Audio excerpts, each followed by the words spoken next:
So this is the Insta360 1R, probably one of the best action cameras in the market today. And Insta360 just came out with their latest X2, but I still feel like this is a pretty unique camera. So I've had like 2 weeks to play with this thing. I tried it in a couple of different situations. And today I'm going to give you my thoughts about the Insta360 1R. Now let's talk about the hardware specs first of all, because this is what makes this camera really unique. So this camera is a fully modular action camera. So they have basically three components, which is the brain, the battery, and then the camera. You can use the same body setup for multiple different camera styles. So this box is the twin edition. So this comes with two lenses, the 360 lens and the regular wide angle lens.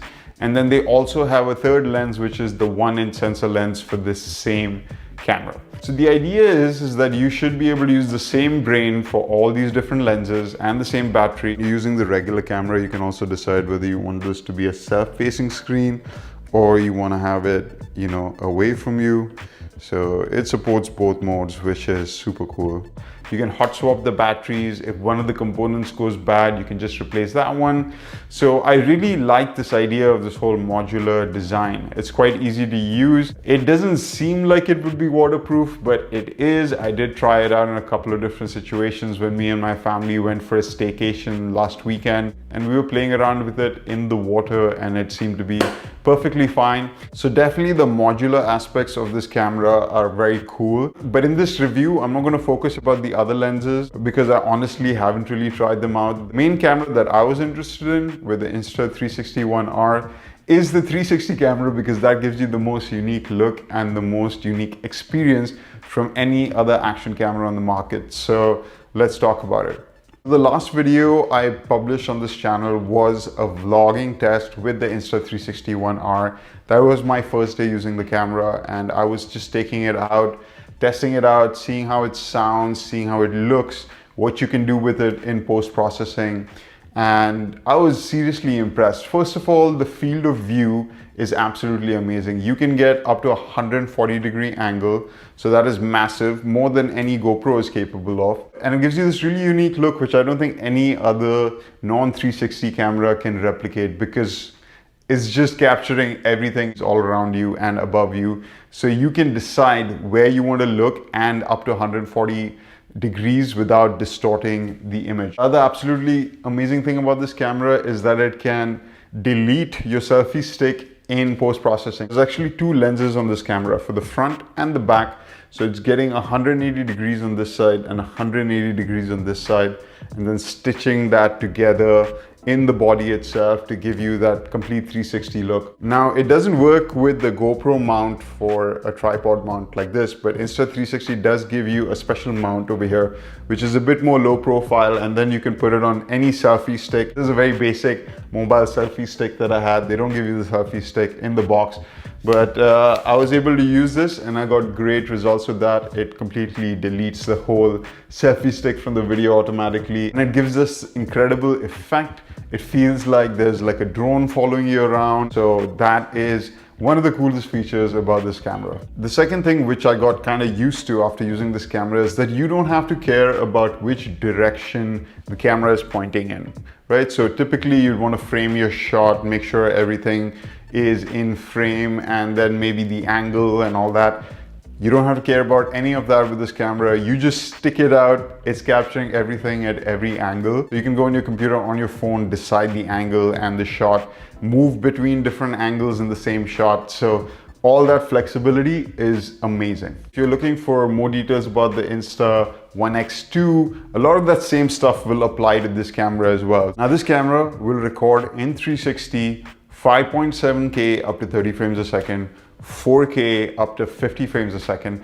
So you can even get slow motion in your 360 videos, though I wouldn't recommend shooting at 4K on this camera in 360 mode, because you will get a pretty soft image. The 5.7K is required because you're capturing so much data all around you, so you really need that extra resolution, especially if you want to zoom in a little bit or reframe or get that 140 degree angle. If you're okay with a slightly lower angle of view, then it should be fine. But I mean, that's the real fun of this camera, to get that ultra wide look. I definitely recommend shooting at 5.7K, 30 frames a second or 24 frames a second.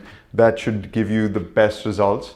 Now, they do have slow-mo modes on this camera as well, but I would not recommend shooting on slow-mo on an action camera. The highest I would push to is about 60 frames a second. 120 frames a second on these small sensors with the limited light capability that they have is not going to get you a really good result. So stick to 60 frames a second. 120 frames on these cameras is pushing it if you want good quality images. Now, speaking of the image quality, I was quite pleasantly surprised by the image quality coming out of the Insta360 ONE-R. In good lighting conditions, it looks amazing.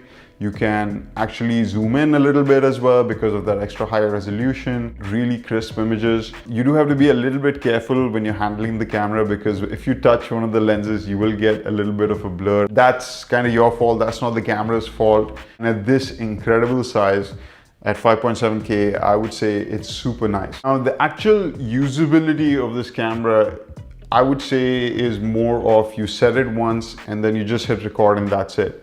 Because fiddling around with this outside to change the menu options and stuff is a little bit difficult. So as you can see, the screen on this device is pretty small, and to use it outside, it's a little bit fiddly. Some of the controls come in from the right side where the camera is. So it is a little bit difficult to use, I would say. But most of these action cameras, the way I use them, I set them up once and then I'm just hitting record. And kind of a good idea to do that before you get out and start shooting on this thing. It's probably going to be at 5.7K 30 most of the time anyway. You're not going to go in and really play around with the feature through the camera itself. Another way to control the camera is also through your phone. Insta has an amazing phone app which you can use to control the camera, see what it's seeing, see the 360 view in real time, and do all your editing on your phone itself. So it's got a very comprehensive app and it works really well, and that would be my recommended way to play around with the settings and stuff if you want to do something on this camera. But still, it's definitely usable. You can switch between frame rates, see what you just shot right on the camera over here. It's a touch screen, so it's really good. So you can also see yourself in this, which is really nice, because you know, now the GoPro 9 has it, but previously none of the old GoPros have it. Another reason why I prefer this camera over the GoPro is the mic capability. So first of all, there's two options. You can hook up AirPods to this thing and use that as an external mic. Alright guys, so here is a quick test of the Insta360 regular lens. This is the ultra wide lens. It does 2.8 aperture, and I'm about 3 or 4 feet away from the camera. It should sound decent. Now I'm going to go back a little bit. Let me move this over. Now I'm going to go back a little bit where I'm a little more dimly lit. So this is with the internal mics. Now let's try it with the AirPods on and we'll see if that makes a difference. Okay, I'm seeing the little indicator that's telling me that my AirPods should be connected right now. So hopefully you guys can hear the sound quality difference. I'm not sure if this works with any other headphones or only AirPods. In the menu system, it says AirPods.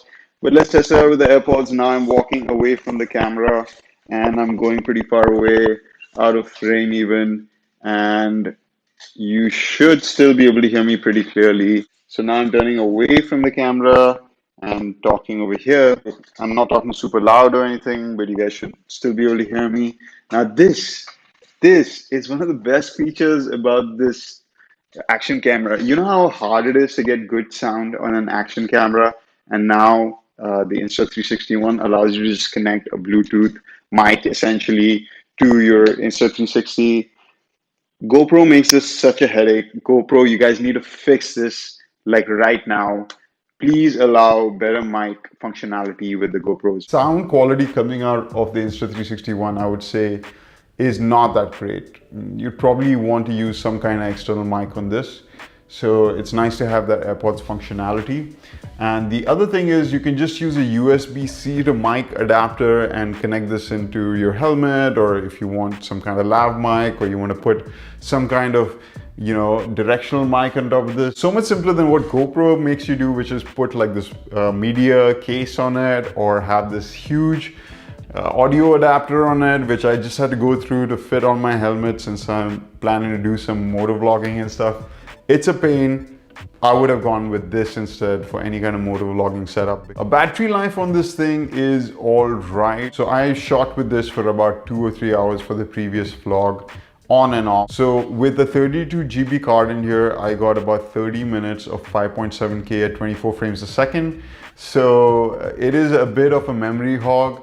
And battery life as well, like by the end of the day, I was left with about 20% battery life after shooting for maybe 20 minutes. It is a bit difficult. The battery life is probably better on the single lens camera, but I would say it's acceptable. And the fact that you can hot swap the batteries as well, it's a plus. If you're going to use it a lot, get an extra battery. Now, a bunch of people in the previous video asked me how I edited that footage on my computer.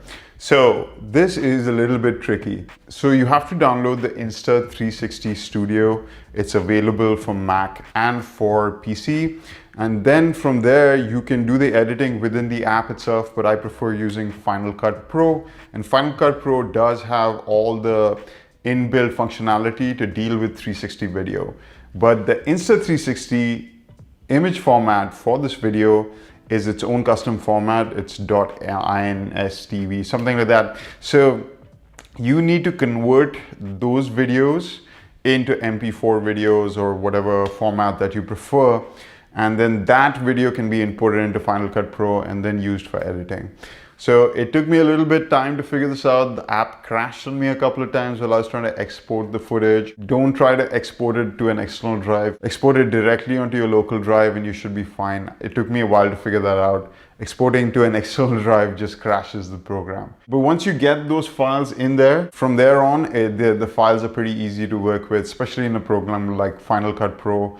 And I've heard Premiere has inbuilt plugins to deal with all this. So overall thoughts about the Insta360 One R. Amazing camera. I would pick this any day over a GoPro. The image stabilization in 360 is just fantastic. Like, it just looks like this thing is floating in the air. I know the new GoPros have really good image stabilization as well. But in my opinion, this camera gives you a lot more flexibility with the 360. It gives you the different media modes. The 1-inch sensor should work better in low light as well. And I just like the concept of it, the modular design. They could release more lenses in the future. They could release a better brain for it, gives you better resolution on it. You know, there's so many possibilities with something like this. And I think it's super impressive. I love the image quality out of it. I love the fact that you can connect AirPods to it and use that as a mic. Alright guys, big shout out to alGadgets.com for letting me borrow this thing. I've had it for almost a month now. This month's gonna have a lot of stuff coming up. Next week I'm getting the Xbox One X. Also my new bike's on the way, so stay tuned. If you guys like these videos, hit that like button, leave me a comment, subscribe to watch more videos like this, and I will see you guys in the next one. Bye.